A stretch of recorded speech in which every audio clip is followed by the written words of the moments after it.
Was Alison Jackson a bigger surprise than John Degenkolb this weekend? Yes. Were Wout van Aert's tactics perfect on Sunday? Yes. Was the women's race more exciting than the men's race? No. Is Paris-Roubaix your favorite one-day race of the season? Yes. I've got the spores, the sickness. There's the twins in my brain. Another ride through the hell of the north in the history books, which means we have once again a lot to talk about. Alison Jackson was the chef's surprise on Saturday. On Sunday, Alpecin Phoenix dominated the men's race. 3 domestiques join me to review one of the most heroic races on the cycling calendar. Welcome Yves, Bram and Dieter. Hello. Hello. Yves, we spent our weekend next to the cobbles. Can you describe what it feels like to see the riders suffer on those sections? It's incredible to see, but you also feel the pain those riders are feeling. The faces, the pain faces, the suffering faces, the heavy breathing. You see it all, and you're so close to the riders on those cobbled sections. They are suffering so much, and you really feel that they are hurting so badly. I think when talking about the women's race, there's one moment we both won't forget. Can you talk us through that moment? I think it was the one of the last ladies in the race. I don't know her name. It was someone from Arkea, I think, who was literally crying on her bike, and she was only able to hold her handlebars with one hand. You need to know it was on a 4-star sector, Sarre Rosière, so those cobbles were really bad, and we had thought that she would crash because she only had one hand to maneuver around the tricky parts, and just she was really crying on her bike, and I think I can talk for us both that it did something for Exactly, us. we felt the pain. Yeah. Bram, you witnessed a historic moment today. You were on domestic live duty when our Twitter account reached the mark of 20,000 followers. Congratulations. Well, congratulations to you guys as well. Yeah, I mean, we saw it was coming for a few weeks. We started to hype it up a little bit in the group chat. But yeah, having it there, it's incredible. It's been a real journey in the past year and before that even. So thank you to all who follow and listen. So Last but not least, Dieter is joining us as well. Dieter, you're back on the podcast, but last weekend you improved your maximum heart rate during a training ride to 212. God damn it, are you Yes. recovered by now? Yeah, but not from today's ride. So you're completely ready to take on this episode? As always. Alright, let's discuss the Paris-Roubaix action. We'll start with the men's race, and after the fastest Tour of Flanders, this was the fastest edition of Paris-Roubaix as well. An average speed of more than 50 kilometers an hour after 2 hours of racing. Does any one of you guys have an explanation for that? First of all, there was tailwind, I think, but it took a while when the early break got away. So there were a lot of attempts. A lot of people wanted to be in the break because if you can reach the early break in Paris-Roubaix, you have quite a big chance to go far into the race. But there were too much riders interested in the break that it was a real battlefield for 2 hours, I think, before the 4 men established that gap. And Well, otherwise, yeah, just In the past, I think we witnessed a couple of very closed monuments without a lot of action in the first hours. But this year and maybe last year as well, that completely changed? Is that something we can thank to the new generation? I think most people will say that it is due to the new generation. I think with the attack this weekend, I think the section before Arenberg, that's 100 kilometers from the finish line, and that's where really the deciding move was made. So yeah, I mean, we've clearly seen that it's very different in the past couple of years to the years before that.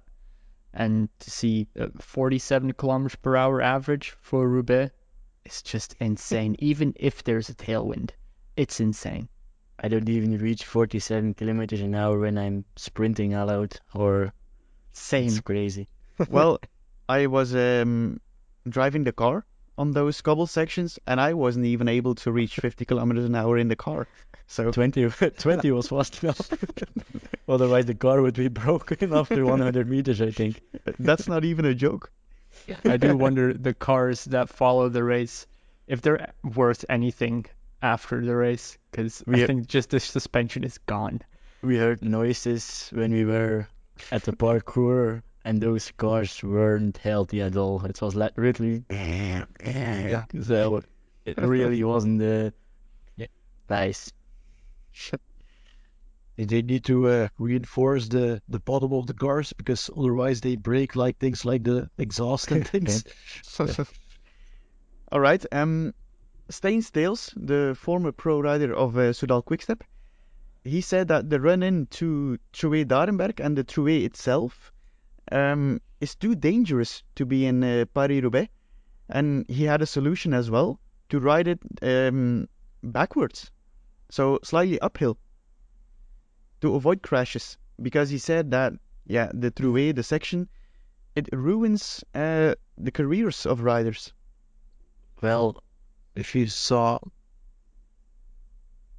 the biggest crash on that section, it was Fred Wright causing it, but he didn't cause it because his tire came off his wheel, and that didn't happen with the tubular tires. They are glued to the wheel, but the tubeless tires aren't glued to the wheel, so they come off more easy. We saw it a lot in Paris-Roubaix this year, and if that crash caused by a tire didn't happen, I don't think we would have seen that take from Stijn Steels. So, I mean, there is truth in it, but it's, Yeah, I think in 1998 there was a big crash with Johan Museeuw, if I recall correctly, and then in 99 and 2000 they changed the parkour a little bit, that it's not a straight road into Arenberg, but there are a couple of corners right before they enter the cobble section.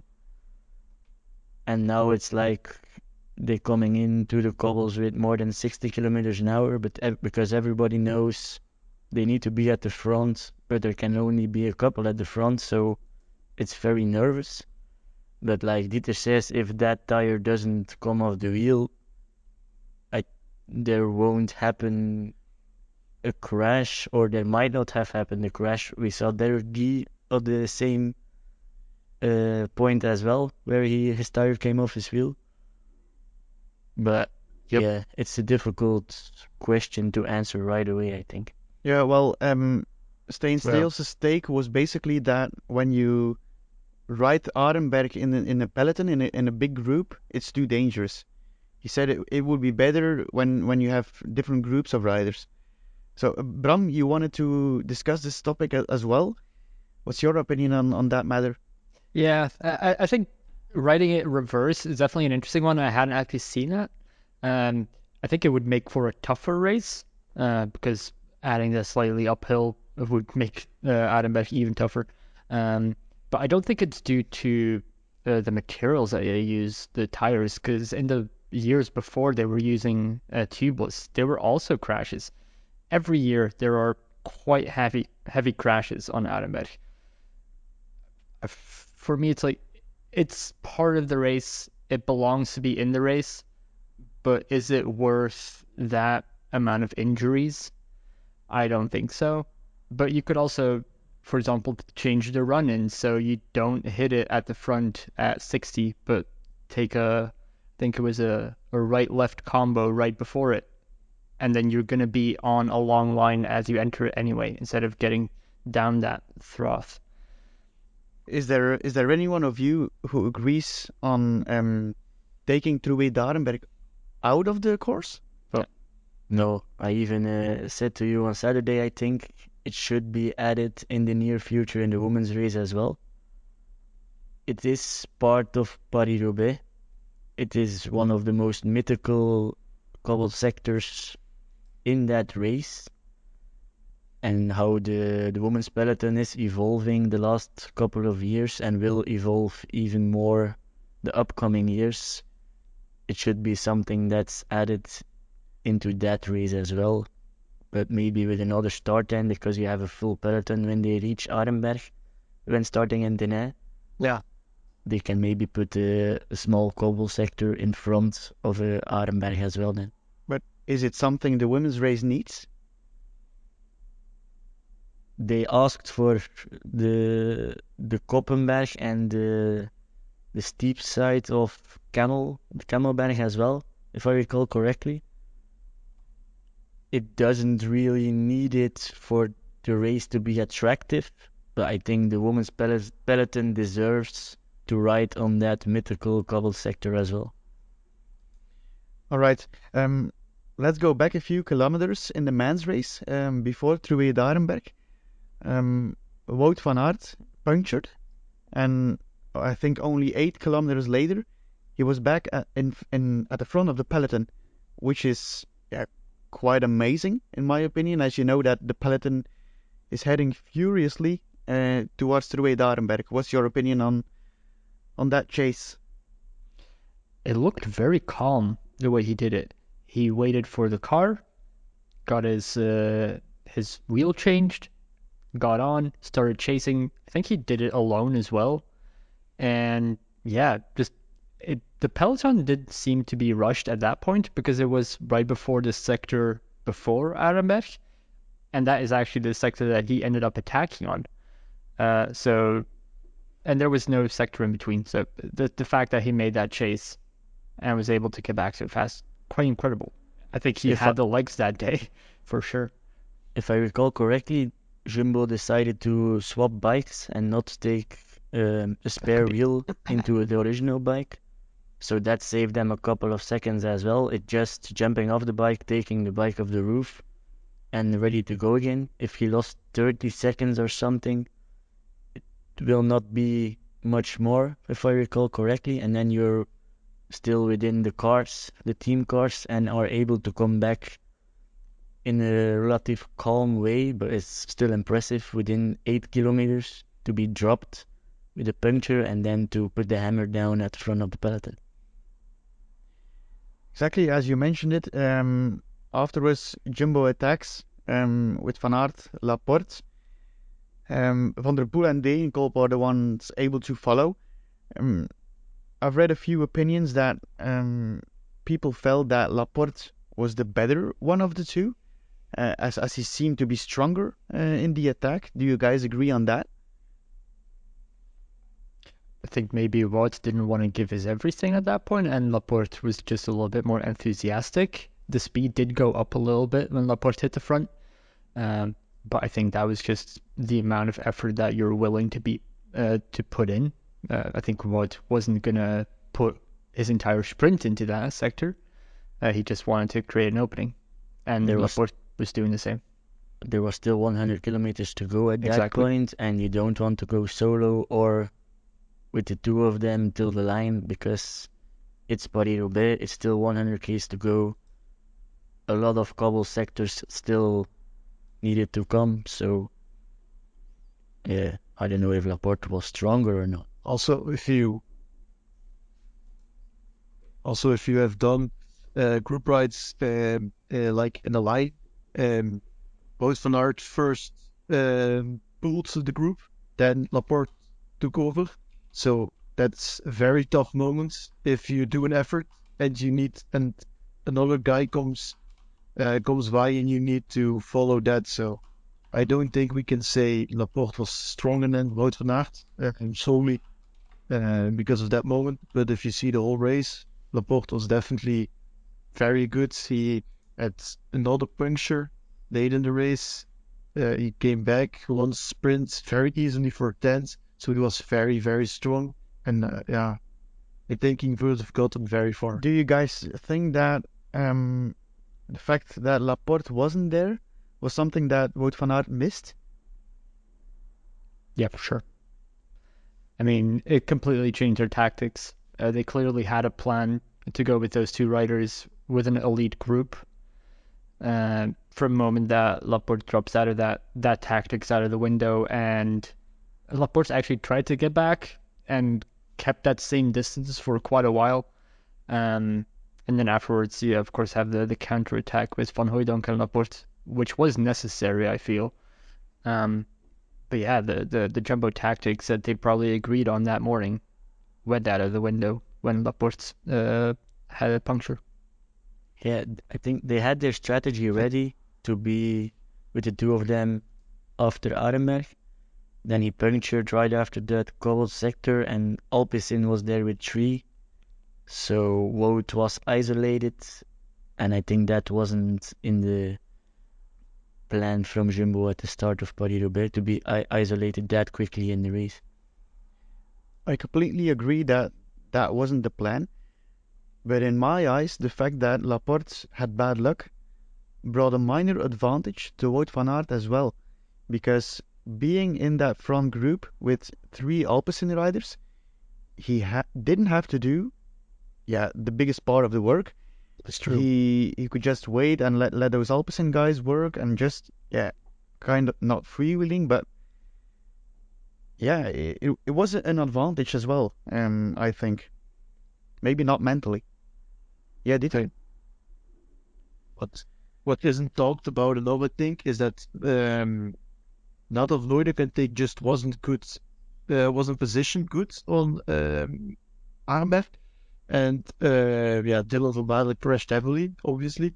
Like if they would have been able to make the front group all 4, I think. Van Baarle a bit uncertain, but other 3 pretty sure in my opinion. If you have the 4 Jumbos in the leading group, I mean it's a lot to ask in Paris-Roubaix, obviously. But if they had the same luck, like Alpecin, and you have those 4 Jumbos in the leading group, would be a very older race.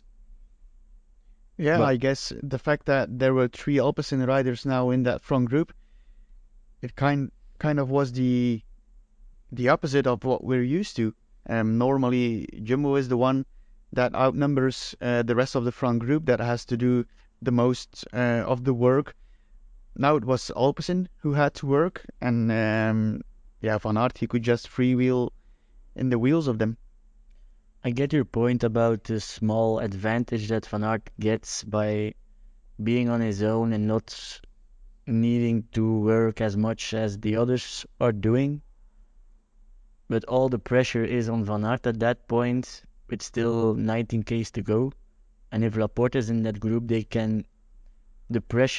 team pressure is divided a little bit between Christophe and Wout. And now it was only Wout, so Mathieu knew Wout was the most dangerous one in that move. And if Laporte would have been there, Mathieu should maybe react on Christophe as well if he attacks.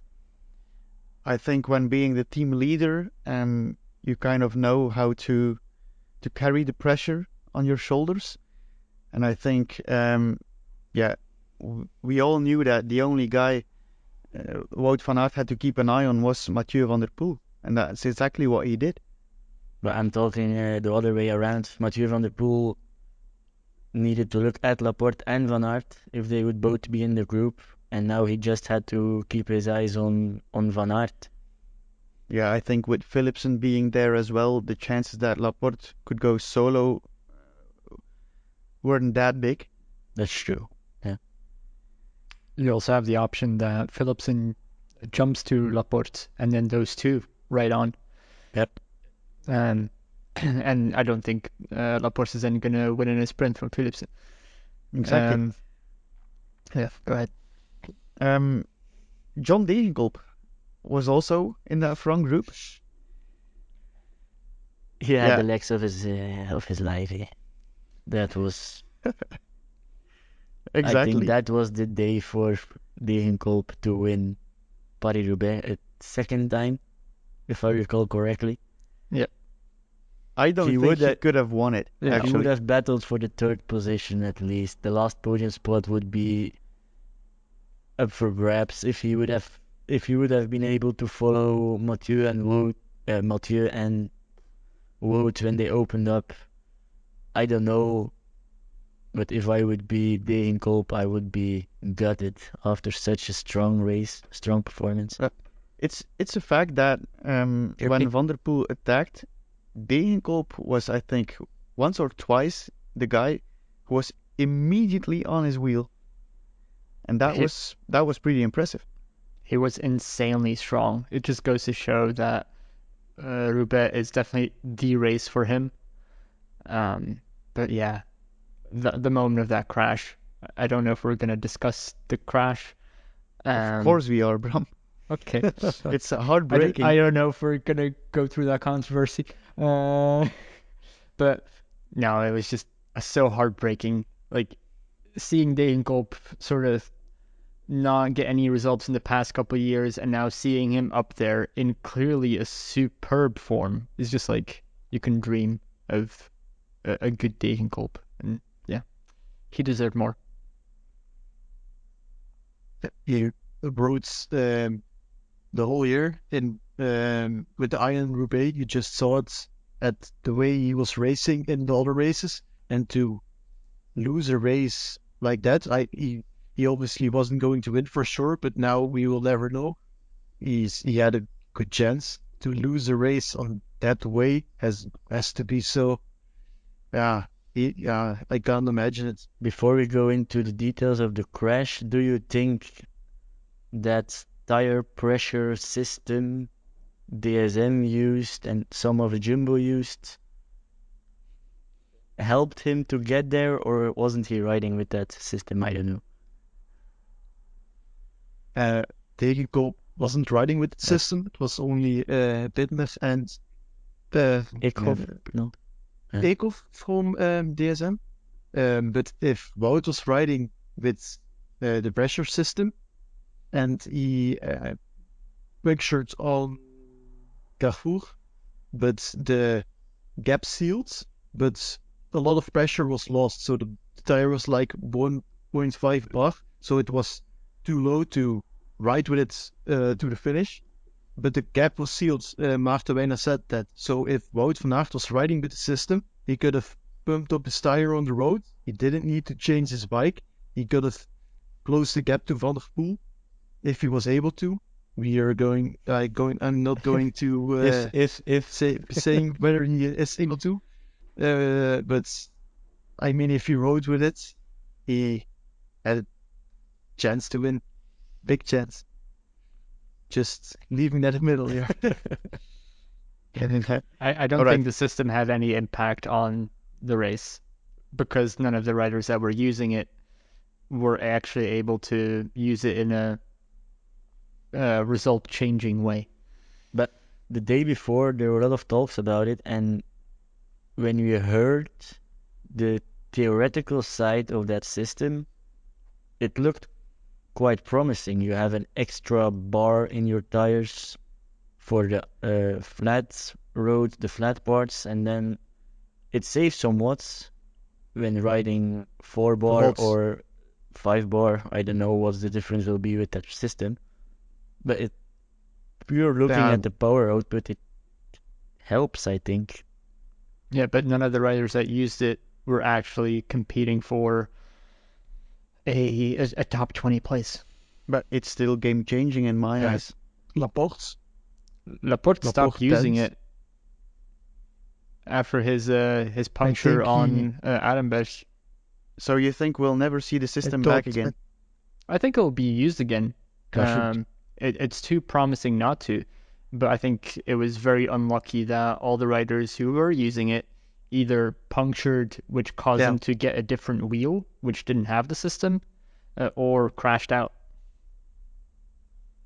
I think I heard the guys that were But I heard that the guys that were using it from Jumbo rode the cobbles on 2.5 bar and 6 bar on the road. If you ride Roubaix on the same tire pressure, you need to ride all day like 4.5, depending on your weight. That is a massive loss on the cobbles. It is also a massive loss on the road. So if you can ride 2.5 on the cobbles and 6 bar on the roads, the system Jumbo is using, you can change it every cobble section because it inflates with the energy of the rotating of the wheel. It's immense. It's like 50 watts average difference the whole day. I think that's immense. If you ride a bike with a power meter, that's just mind blowing. All right. Let's move over to the crash of John Degenkolb. I think we can all agree on calling it a race incident. Yep, agreed. So, Can someone explain us what happened? Yep. Maybe Yves, you're the best place to do so. Well, the crash happened on Carrefour de l'Arbre.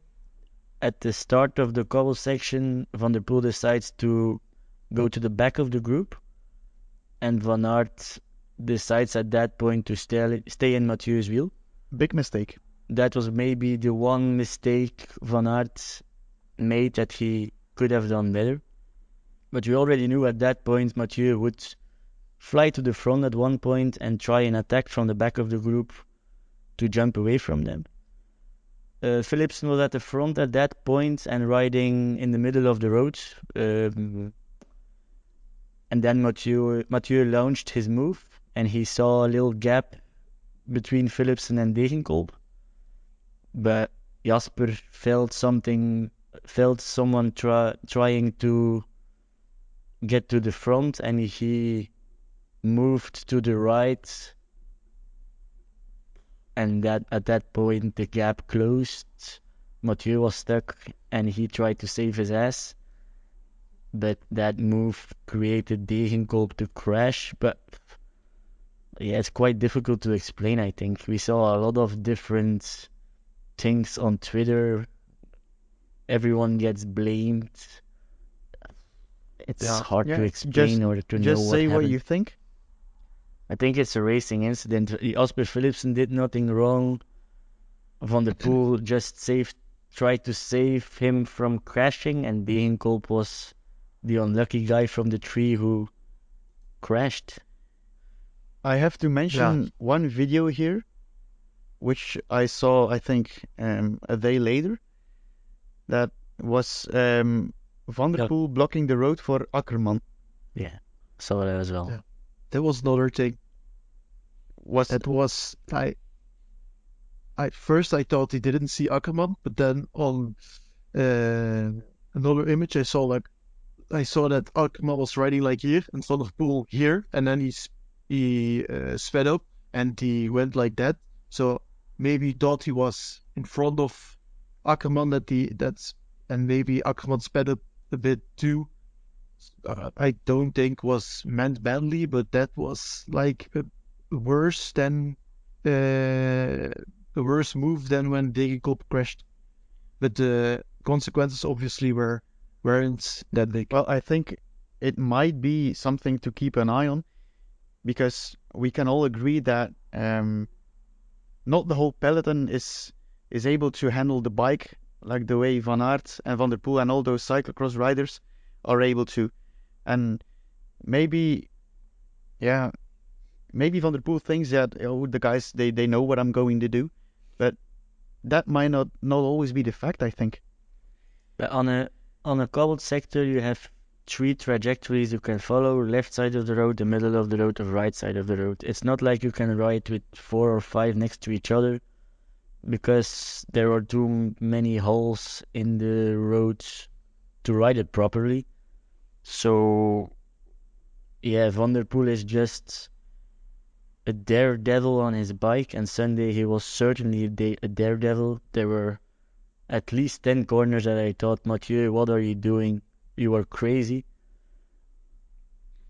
But yeah, still, it's like driving a car. When I'm on the highway in the middle section and I see there is no space on the right, I'm not going to drive my car to the right. But Some it's people like do. it's like in the Formula One, Lewis Hamilton and Max Verstappen are the best in the sports, and then you have a Nicolas Latifi last year who couldn't keep up with them. There are happening weird moves at that point as well. The one can drive better than the other. That's the sport, and yeah, I don't know.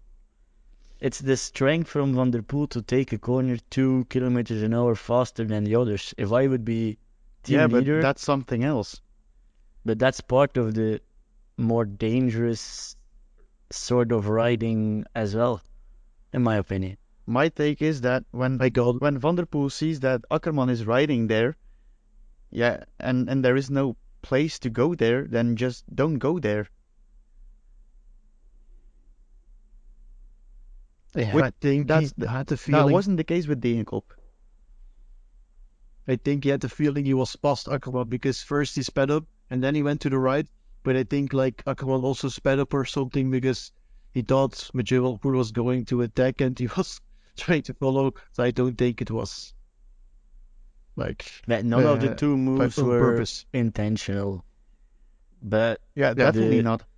the Degenkolb move was a racing incident with bigger consequences than the Akkerman move. Maybe you can see that Akkerman move as a sort of, sorry for the word, a dickhead move. It's my place, I'm gonna ride here. But Yeah, I think Yeah. he could have just been more careful. He never intended to push anyone off the road or whatever. But yeah, I don't think he was paying attention to his fullest extent and just was like, oh, space, I'll move in, and Yeah. didn't really think about who was previously in that space. All right. Crucial question. Right before Carrefour de l'Arbre, what were you guys thinking about the outcome of the race?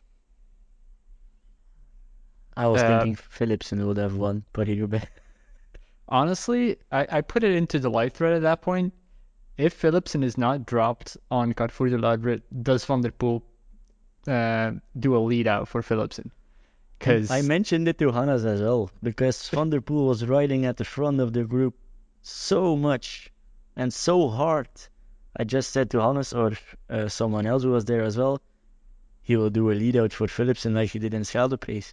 But at that point, it's Roubaix is a monument. He wasn't able to win that one yet, so it wasn't really realistic. But when Philipsen would have been at the front after Carrefour de l'Arbre, maybe. Yeah, but I think it was quite obvious that there was an extraordinary attack coming. If it was from Van Aert or Van der Poel, it was coming. And yeah, that's exactly what happened, I think. Actually, I thought the two of them were going to the velodrome. I mean, that was definitely a possible thing. You do have to consider if Philipsen isn't involved in that crash, because he's also hindered at that point. Does he actually stick on the wheel of Van Aert? He might have been able to. We won't know. But I think Philipsen is able to win Roubaix. He was extremely strong, and I don't think we talked about him in the preview. It's just, wow. And he's only 25 years old, I think. I know he's young. So And there's honestly, there's room for improvement.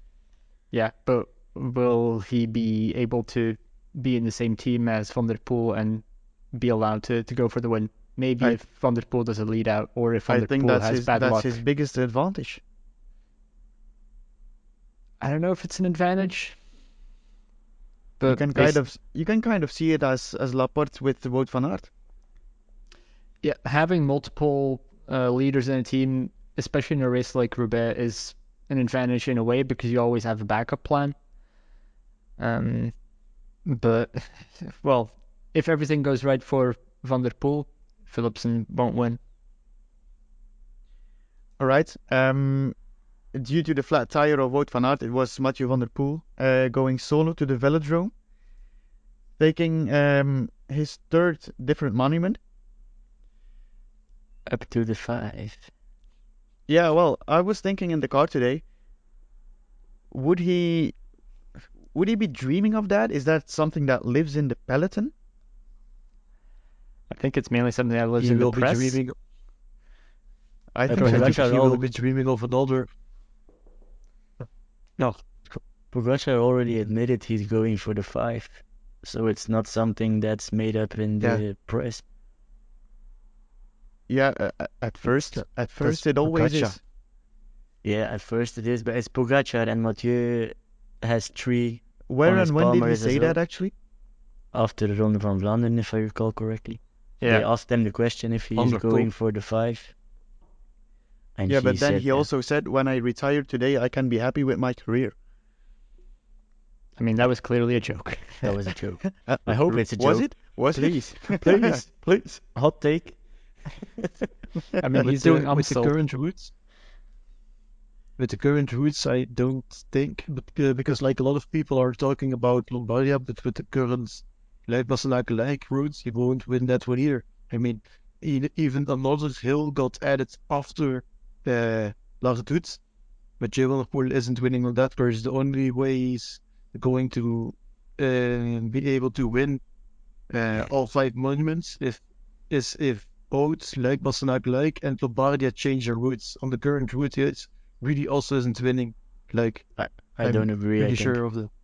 I don't agree. It's if he put his mind on it and in the preparation in the winter, he's launching his attempt to win the 5. Why would Wout van Aert is able to win, like, correct or no Yeah, correct? Wout van Not Aert correct. is able to. Wout is. Mathieu Van der Poel isn't, I think in my opinion. Van der Poel can only win Luik, Liège, and Lombardia if certain riders aren't there.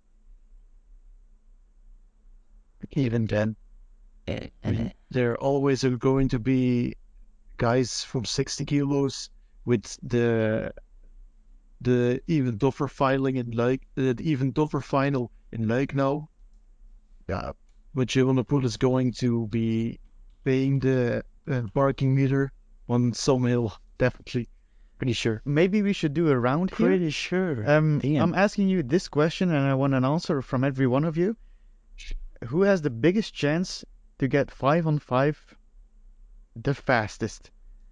Is it Van der Poel or Pogacar? Pogacar. Definitely. Definitely. Oh, you're so. Yes. No doubt. You were sure about Sporza Wheeler Manager as well. Let's see how with the current routes it is, eh? Not if Lombardia goes to the route some years ago and like does the same. With the current routes it is. I'm going with Pogacar as well. Totally. And I'm in front of you on Wheeler Manager, so I can say that. Shut up. I don't know, because I think it's very difficult for Pogacar to win Milan-San Remo. Milan-San Remo isn't selective enough with the riders in the generation we have now to drop them. The Poggio isn't hard enough. We saw it this year, where he wasn't able to drop Wout and Mathieu and Ghana. I think Milan-San Remo will be the most difficult for Pogacar to win. So you didn't answer the question. We can also say that neither of them will do it. No, Sure. one of them will do it. I do think Pogacar can win Milan-San Remo. Roubaix is going to be his biggest issue, in my opinion. Where, yeah, I think Van der Poel can do it. Did you see Pogacar rocket up Oude Quaremont? That's like 3 or 4%. It's not. The gradient isn't that high, and that cobbled section is. Was there Yeah, but will tailwinds he on drop Poggio? other riders there? It's difficult to say. Best way for Pogacar to win Milan-San Remo is to do an attack after the Poggio, not on the Poggio. So in the descent.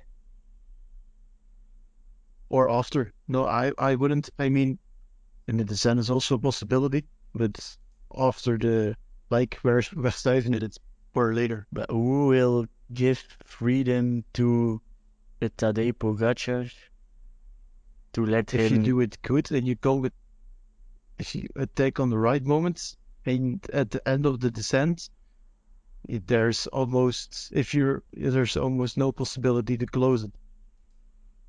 I think If you are with like Van der Poel, Van Aert, Ganna, like this year, those four, if Pogacar does it with good speed on the right moment, it's very difficult to close it, and then it's very close to the finish. So I think that's the best way. I do agree with that. I do it. Maybe, yeah, if you're a guy of hot takes, we should mention something else here. I think in January you tweeted something on the account, and now Jasper Renema quote tweeted it. Can you please explain what you tweeted? Well, back in January, we saw a struggling Van der Poel in the cyclocross season. Van Aert was able to win crosses he wouldn't be able to the last couple of cyclocross seasons. And Van der Poel looked a little bit desperate as well. In the post-race interviews, it was like, damn, I don't know what's wrong. So then I decided to tweet my opinion about Mathieu Van der Poel and Alpecin. That he should leave Alpecin to become an even better rider. And to be honest, a lot of people quote tweeted that one after Roubaix. And I'm gonna be honest, I was wrong, but not 100%. In my opinion, I still stand with what I've written. There changed things in Mathieu's approach. I think he has a different trainer as well, Christophe de Keil or whatever his name is, still head of performance of Alpecin. But there is a different coach for Van der Poel. And that was the biggest concern in that thread I posted in January, that Van der Poel isn't trained perfectly to get the full capacity out of him. But yeah, winning 2 monuments and the World Championship in Hoorheide, yeah, that's it. Dieter? The two things I thought about that. First thing is you don't need to train Mathieu Van der Poel perfectly to get in able to win a monument. Like Milan-San Remo last year could have won. You need to be honest. He had only trained for 1.5 months prior to Milan-San Remo. You don't need to train Mathieu Van der Poel perfectly to get him able to win a monument. And secondly, that Christophe de Keil isn't training Mathieu Van der Poel anymore is a huge change in my opinion. Mathieu Van der Poel last year, less than a week after the Giro, he was on altitude. That completely fucked him. He was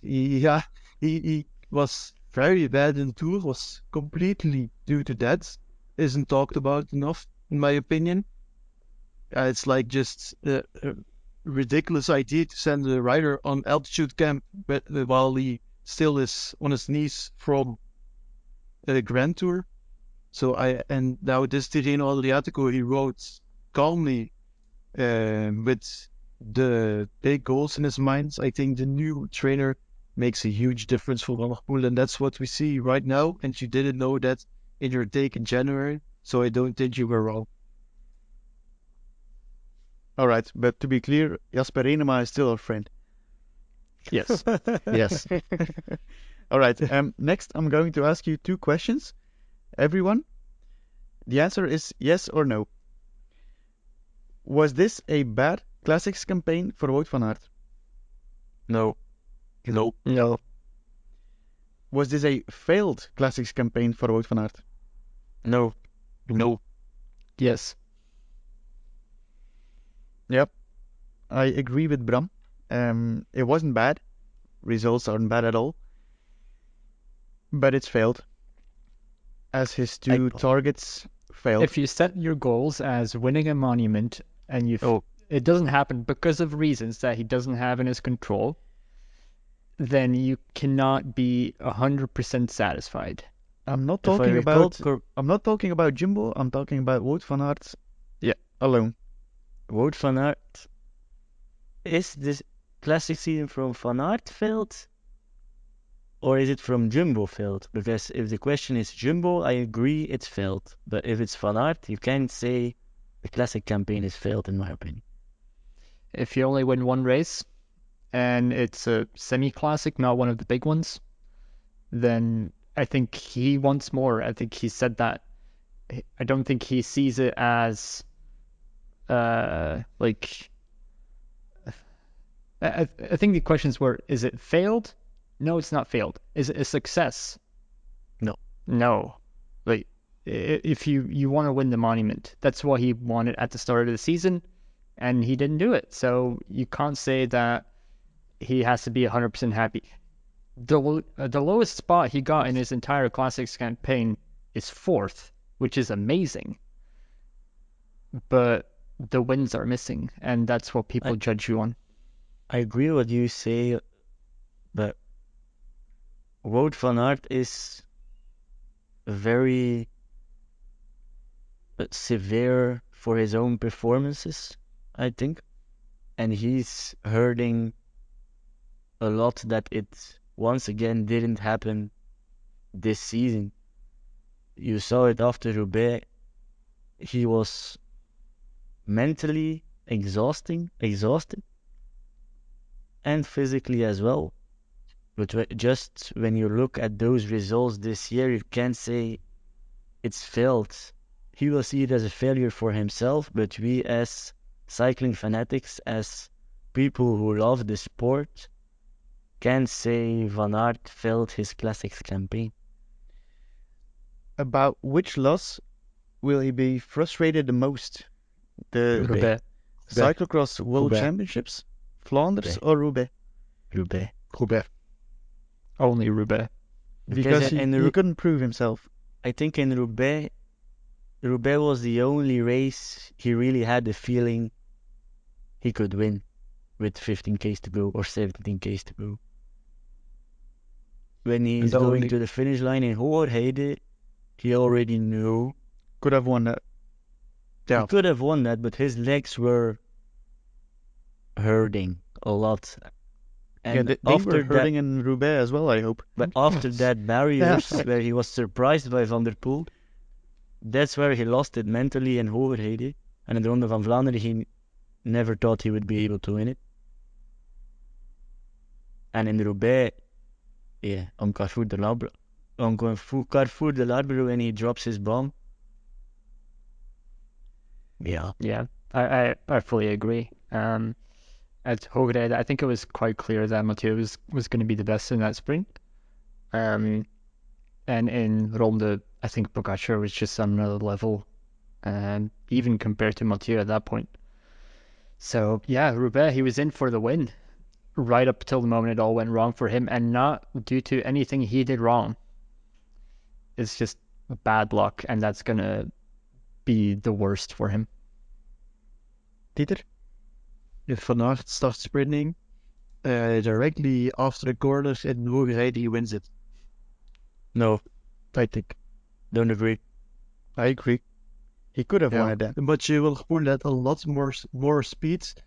Van Aert almost stopped riding, but you will pull at the momentum. It was like 5 and 4 from behind. You can't close that. And Van der Poel had fresher legs. That's speculating. Van der Poel had fresher legs, in my opinion, and that uphill drag to the line.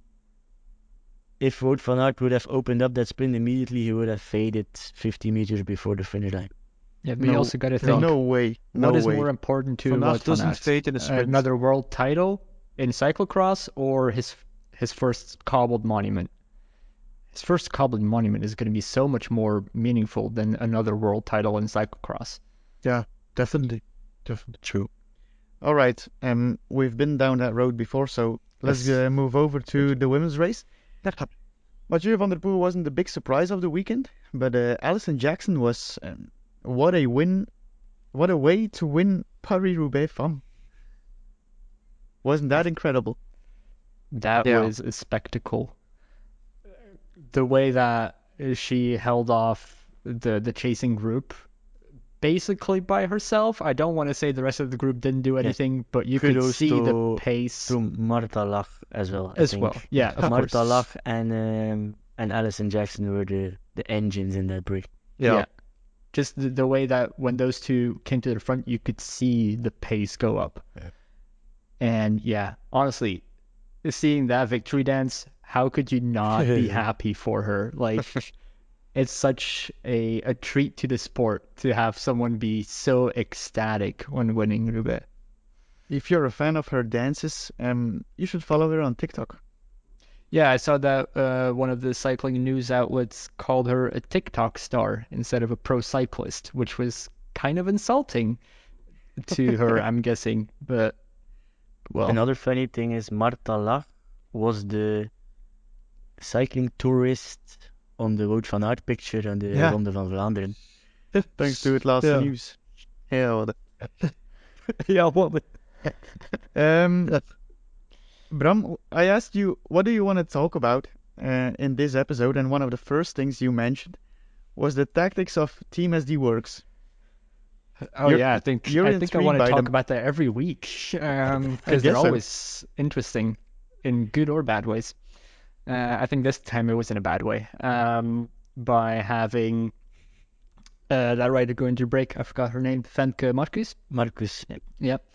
By letting her go into the break and think letting the gap go out to 5 minutes 30.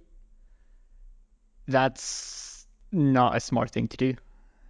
Yes, they got very close in the end, but they had to burn Wiebes to close it. Wiebes could go so much longer if she didn't have to work that hard. And in the end, they didn't get it because of a crash that sort of closed down the chase. But yeah, were they really thinking they could win it with Marcus? Yeah, not the way she sprinted. That's a bit cruel to say it like that. But no, I just don't understand. You have the top favorite, and you let someone go into the break, and then basically say, "Well, we have someone in the break. We're not going to chase." Everyone needed as they works to carry that race to get the top favorites back in contention. As their works failed to do that, so they failed to win. They lost their own race. Well, I It was there to Don't- win. I don't fully agree with that because Trek Segafredo was working a lot from the beginning. So a lot of riders from their team were already kind of exhausted when the final really started. And then Elisa Longo Borghini crashed and took out several of her teammates. Eleanor Backstedt crashed and took out Yves' favorite, Shari Bossait. So, yeah, I think the crashes ruined the race for them. I don't agree. if Elisa Longo Borghini doesn't crash in that chasing group, that break isn't the problem. And Kopecky always wins it then. There That's he is again with his hot take, Kopecky winning it all. This time, mean, that's not a hot take. the way she bossed the sprint for that chasing group. It was very clear she still had something left in the tank. I mean, she wasn't chasing much behind, but I do not like that tactic of sending someone from the big favorites team into the break, and not as a satellite rider, because I don't think that was the plan. It was just so they didn't have to work. Did it? Longo Borghini Quebec crashed, but Longo Borghini also crashed very hard, and not every crash is the same. So Lotte Kopecky beating Longo Borghini at that sprint isn't making sure that Lotto beats Longoborghini again if they sprint without that crash. Also, the speed is going to be higher, so you can't say that in my opinion. I may have been a little too harsh for Femke Marcus, but I think it's fair to say that, yeah, this was her chance to win a monument. I This saw was the crash. I looked it back like 15 times, literally, and I can't see. First, I thought she slid on the blue thing. That isn't the case. Then I saw that she said that Alison Jackson gave her elbow. That isn't the case. So I think, was it like her chain getting stuck? It's like suddenly she just goes over her steering wheel. No reason. She doesn't calmly slides. I think it was like a mechanical, like the chain getting stuck, something like that, because it was like over her steering wheel. So I don't think it was her own fault.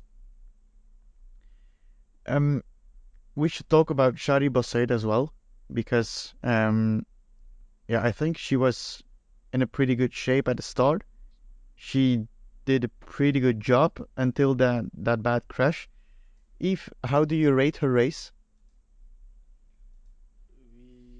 We were spectating on Sarre Rosier, and on that sector, we said she was a little bit too far in the group. That was the third sector of the day, to be clear. Yeah, but then when we opened up the coverage, we saw her at the front of the group, and at the sector Eleanor Bakstedt crashed. I think she was in third or fourth wheel.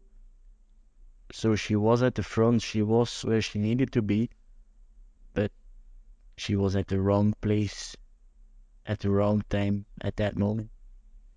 I guess Paris-Roubaix is really a race that ruins dreams. The I mean, she's still young. The dream is still alive, Hannes. The dream never dies. But the the dream was ruined remains. this year. The Paris-Roubaix dream stays till she retires. End of story. All right. Anything to add about the women's race? A special mention maybe to our young wolf and the Hannes, his most loved women cyclist, female cyclist, Maeve Plouf, finished Paris-Roubaix in her first In time, participation in time. So that's a which is a pretty pretty strong good job. performance. I think that's a start, and the dream is alive too. For Roubaix to win. Yeah, you never know. Imagine Maeve Plouf and Shari Bossaid going head to head on the velodrome. I mean, Shari that would Bossaid- be great for Domestique. And Shari Bossaid beating her on the line, of course, because she's the best. But The first round, maybe. They both have track experience, so you never know. All right. One more question about this Flemish Classics season. Which rider disappointed you the most the past couple of weeks? Sheffield's. Soudal-Quick-Step. And Sheffield that's came pretty a quick. bunch of riders. All right, Dieter, Sheffield, why? Because I expect a lot of them. I mean, the talent is there to be. Now we need to keep Pogacar in mind too, but to be at least the best behind those three. And I think yes, it's in him to battle with those three in races like Ronde van Vlaanderen in the future. But in Tour Down Under already, I saw he was very skinny, but like really, really skinny. Last year he won, Brabant Spel, we all know that, and he had like some body still. But this year he was very skinny, and I don't think that did him any good in the Flemish races. And he also crashed a lot, but I think the potential is there to be world top. But in Flemish races, but I don't know which plan Ineos has with him because he's also so skinny now. So Do you think he lost some power because of being skinnier? it seems like that. No, I think read an article pre-season that they want to play out Sheffield in the 1 week stage races as well. Didn't they try him in Tour of Scandinavia or Tour of Norway last year? In Denmark, I think. Or Denmark, where Evenepoel rode as well? Yeah, he got second place there. Personally, maybe he lost a little bit of power, but his time trialing abilities are still intact with a third place in Tirreno time trial. I think Can't he was say just that very he was- unlucky, and honestly, he's still 20 years old, so he's had a bad year in the Classics campaign, but he's still going to go for Amstel and Liège. So let's see what he does there with that reduced weight. If Yeah. your rider was Soudal Quickstep, Yeah. is there any rider in particular? No, it's the full squad who has been, sorry for the words, has been rubbish this classic season. Ballerini, I don't know what he's doing in those races, or he's crashing, or he's fighting in the back, or whatever. Asgreen tried to save Soudal Quickstep and Ronde van Vlaanderen with that early move, and he was in a decent shape there. But besides Asgreen and the Ronde van Vlaanderen, I think that Phil Lefevre squad has been underperforming. And then the saga Alaphilippe is something that's not gonna be healed anymore in this season, in my opinion. Patrick Lefevre tried to play it hard in January, saying he expected a lot from his French superstar. But Do you we think didn't see. do you think a lot of riders will have to leave the team at the end of this season? Because I read that a lot of riders are out of contract after 2023. I don't have an idea what the future will be for Soudal Quickstep classics wise.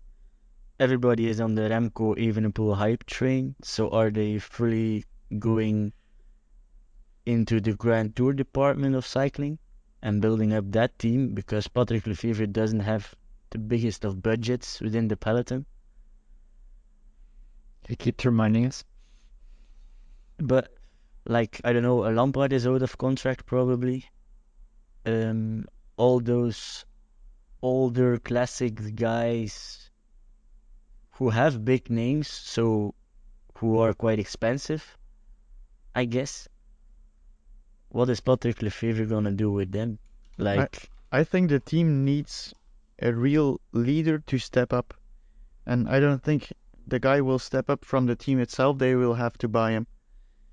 who Yeah, that's the question. will you Well- buy with the generations we see now that can compete immediately with the best? Because, or do you want someone who's 16, 17 years old and be able to win the Ronde van Vlaanderen within 5 years? I don't think so. He needs to perform right from the get.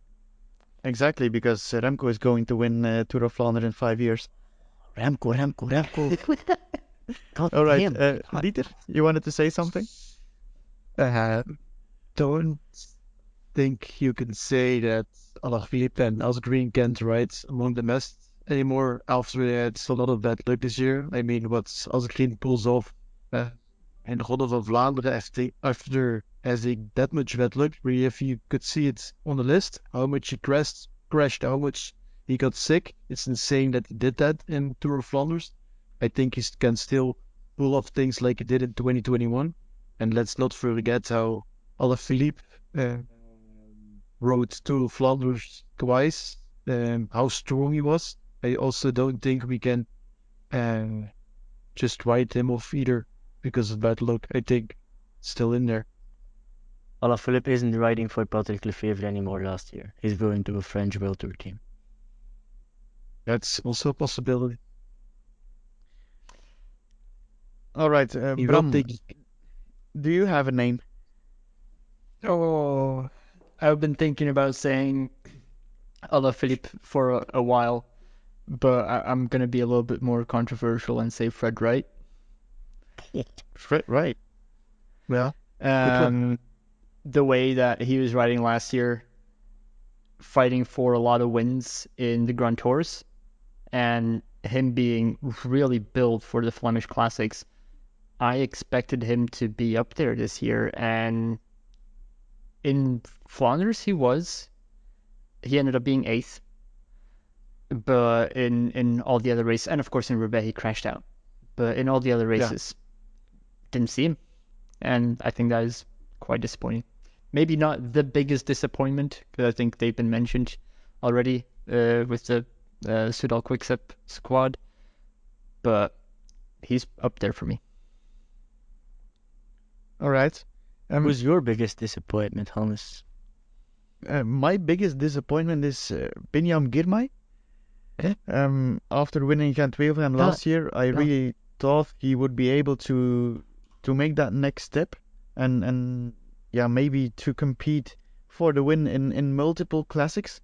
I even had him as my pre-season pick for Milan-San Remo, which I thought at the time wasn't that crazy actually. But we haven't seen him. He crashed heavily in Tour of Flanders, but besides that, the performances weren't there. So on to next season then. Last episode we discussed about Ghana and if he is a hot take or not. We witnessed Paris-Roubaix. On Sunday, was Ghana a hot take or not? He wasn't. He was the 4th favorite to win. But he was in the leading group until like 15 kilometers from the finish. That's a dark horse. I mean dark horses almost all can the be, horses are dark. Yeah. A dark horse can never win because he's not a No, dark horse if he wins. I don't think you can say after a race if your dark horse was really a dark horse or not, but before the race, if you say that a certain person is a dark horse while all the bookmakers have him as the 4th or 5th most likely to win, he's not a dark horse. Those bookmakers work with hype. It's like everybody's putting their money on them because there is a hype about Ghana. But it wasn't But hype. like If you saw our race, I mean, But that's what I meant. I don't understand. Ghana, do you still think at this point that Ghana was a hot take? If Ghana would have won Paris-Roubaix, I would be surprised. Yeah. And will it be a hot take next year? No, it can be a hot take if he was a 4th in the previous edition. 6th. Yeah, thought I don't Ghana was agree. going to win. For me, it was never a hot take actually. I'm sorry. For Carrefour de l'Arbre, I thought Ghana was going to win. I mean, I was very wrong, but I thought he would Once again, just after the Carrefour. Actually, John Degenkolb would have been a really hot take, and honestly, it was looking pretty good. All right. So next time. Yeah, I Dietrich. think we can now when Didier is here, we can maybe do a quick summary of how the Spoja Willen manager is going. Didier, how it's going for you? I lost hope. I don't change my team anymore. It's that bad. You were really confident before the Omloop het Nieuwsblad that you would beat us all. Yep. What was your mistake in this year's game? And underrating Pogačar and Van der Poel. I don't have them both, and it was a big mistake. Did you think they would perform that strong, or there would be more chances for outsiders? I thought Pogačar wasn't going to race that hard like he did in the races pre-Flanders with the Tour of last year in mind. So I thought he was only going to score in Flanders and Luik, and I thought if one of those two goes bad, it's not worth 12 million, so I took the gamble for him. And Mathieu Van der Poel, at the time I thought he was still being trained by Christophe Chaos, so that's explained that one. So both two big mistakes, and I So it's fully, Christophe de Keel's fault. admit it. Everything is. Everything is Christophe de All Keil, right, his no. fault. Was my fault. Was my fault. I guess we can call it a day here. Bram, the floor is yours. All right. That's a wrap for today's Domestique Cycling Podcast. A big thank you to our audience for tuning in. If you enjoyed the episode, please consider supporting us on Ko-Fi, link in the description below. And if you're on YouTube, hit subscribe and turn on notifications. We appreciate your support and look forward to seeing you next time. Bye-bye. Ciao. Bye. Ciao. I've got the spots, the sickness. There's be twins in my brain.